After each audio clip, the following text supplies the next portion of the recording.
Hi, my name is Denise, and I'd like to share some tidbits about respite. I've been a foster parent for 14 years. A long time ago, I remember here at Family Alternatives, we used to have a form that you would complete with information about your child's doctor, where you were going, emergency contact numbers, and so forth. I found that very, very helpful, and I also found it very important to introduce the youth to the respite provider prior to going on vacation or what have you.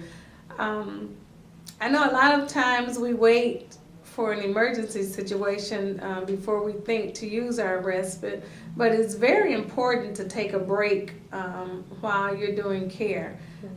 At least once a month. I know we all take our children in and we love them and they're a part of the family, but you still also need to realize that you need a break every now and then. So it's best to try to plan your respite out instead of waiting to a breaking point when you can't handle it any longer. Respite over the years has changed somewhat because I've mainly had teen girls.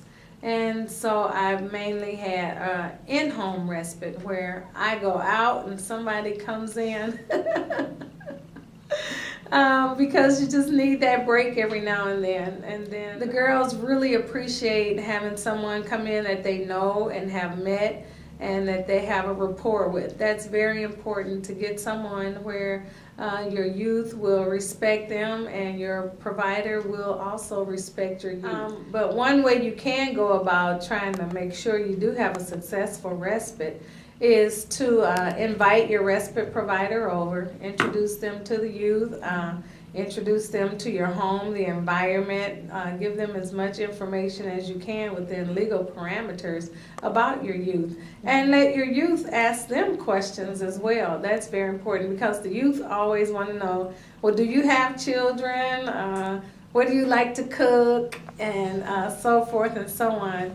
And it's also up to the foster parent to let the youth know that while they're out, the rules of the house remain the same, that the respite provider is there to keep everything running smoothly as if the provider was there.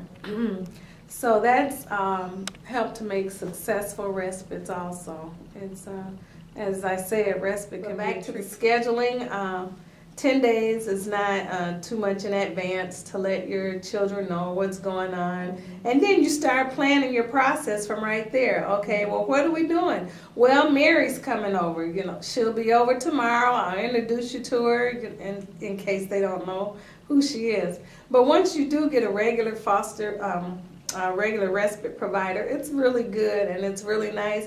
You can invite them in for the kids' birthdays and different events, and they really get to gel with the family and know the youth as well as yourself really good. So I hope this has helped you a little bit. I had a young lady come over that I had provided respite for in the past. And obviously she either had not taken her meds well that week or she was just not feeling well. And all of a sudden, I had gone in to use the restroom. I come out, she was throwing things off the wall, pictures, and just saying that, you know, this is not a good time for respite. This is not a good time.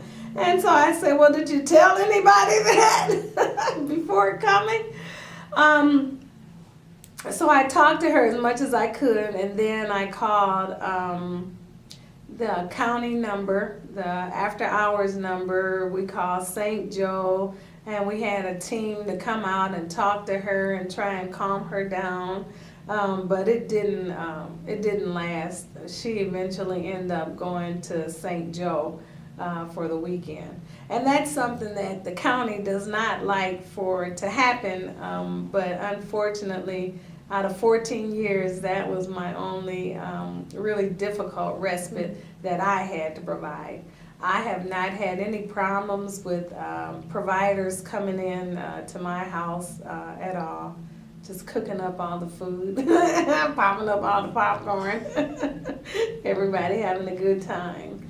The only thing I would like to say in wrapping up is that If parents do not have a copy of the form, the respite form from Family Alternatives, I suggest they get a copy and complete that. It provides all the information that the respite provider needs, and whether they know it or not, that makes for a very smooth transition into respite.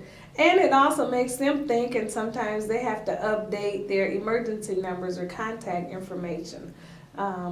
And so that, and letting the youth know 10 days in advance is very important, and it's also an agency policy, and it's something we should try to adhere to.